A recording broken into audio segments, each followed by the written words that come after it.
everyone. So I wanted to quickly talk about the fall garden. Things are winding up in our summer gardens. We're pulling things out. We might be succession planting some different things like beans or cucumbers or some fast maturing squash plants. But we have to think about the fall garden. Some of us, it might be a little late to be planting things like Brussels sprouts and cauliflower and cabbage, but there are some varieties that we can still be planting. There are some Chinese cabbages that are quick maturing. We can consider those varieties. We can do the rapini broccoli, which is good for the leaves and the broccoli. So we do have some options as far as planning. It's not too late to plan a fall garden. Sorry guys, the sun is a little bit distracting. So I did do a second succession planting of zucchini over here. I did the black beauty over here, and then I also did some white scallop squash on this side. Over there I pulled out the round zucchini, and I also put in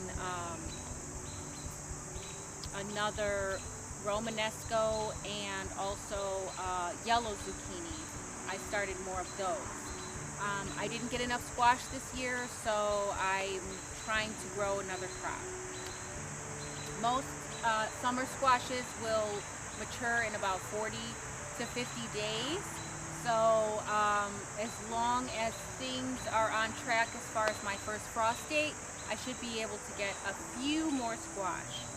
Now I did just plant some more tomatoes, not from seed, but I had some starts that I never got into the ground, so I went ahead and put those in some dirt, and I'm hoping that they will produce for me.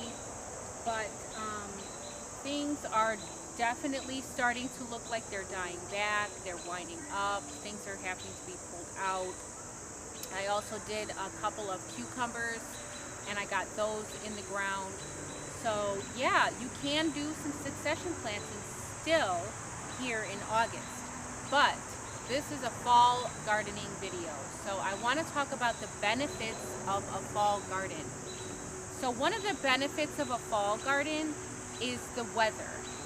The weather is much nicer to deal with, to be outside and enjoying your garden.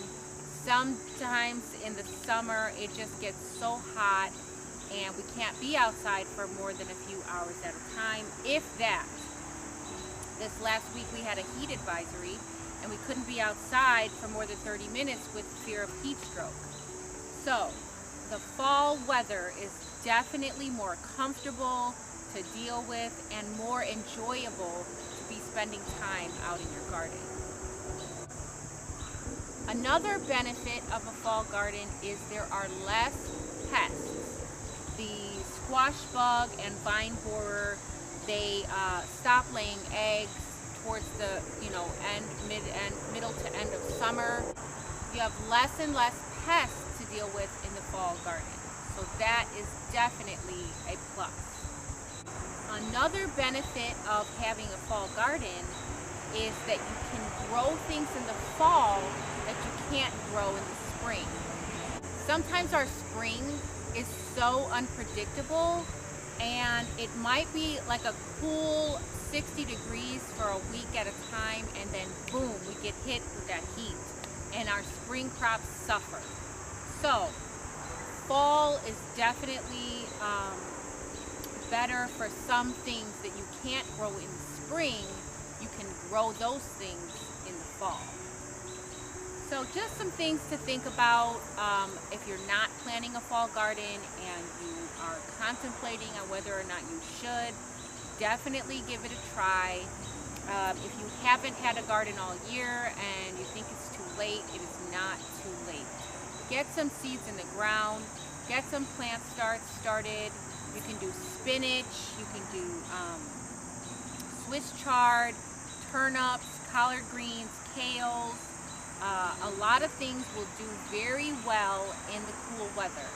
So just look up by your zone, what zone you are in. Look up your first frost date and see how much time you have left to grow some of these things. Now, some of the fall crops can definitely take a frost, so that to keep in mind. Carrots can take a frost. Kale is the king of taking frost, okay? It's a frost master. It can take a freeze, all right? So collards, kales, carrots, spinach even, those things can definitely take the frost, so it's worth giving it a try. All right, guys, that's going to do it for this video. Just giving you a few things to think about and consider starting a fall garden. Till next time, the more you know, the more you grow. Bye, guys.